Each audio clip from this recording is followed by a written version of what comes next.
狂いかけのラジオ。その老人は上司のようなお客なのだった。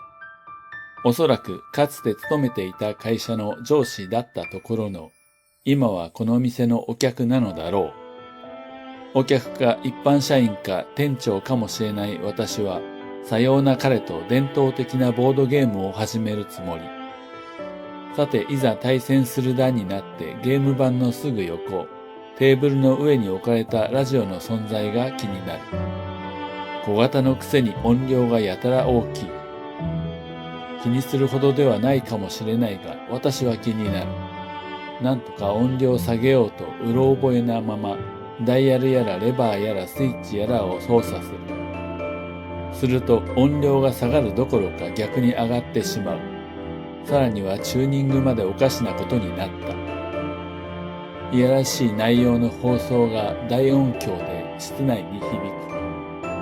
はて、近頃の放送倫理は地に落ちてしまったのか。適切な対策を立てられぬまま困っていると、いかにも店員らしき制服女子がさりげなく姿を現す。何やら伝票らしき書類に捺印してもらいたい様子。こんな非常時にどういうつもりなのだ。さように考えていたら彼女がラジオに手を伸ばす。昔の固定電話にありがちな大きなダイヤルに指で触れ、それを迷いもなく回しながら彼女は説明する。これをこちらに回しますと音が大きくなります。ところが逆に回しますと音が小さくなるのです。なんで今更そんな分かりきったことが、ほんのついさっきまでさっぱり分からなかったのだろう。チューニングについても教えてもらいたいところだが、内容が内容だけに言い出しにくい。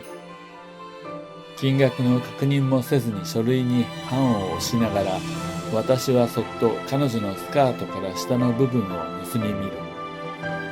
そこから伸びているのは電源コードだろうか、それともアース線のようなものか。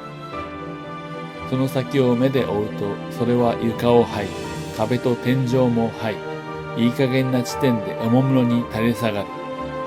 そして私の対戦相手である老人の両方の眼球につながる。老人の鼻の下が異常に伸びているところから推察するに、つまりそれは彼の視線なのだろう。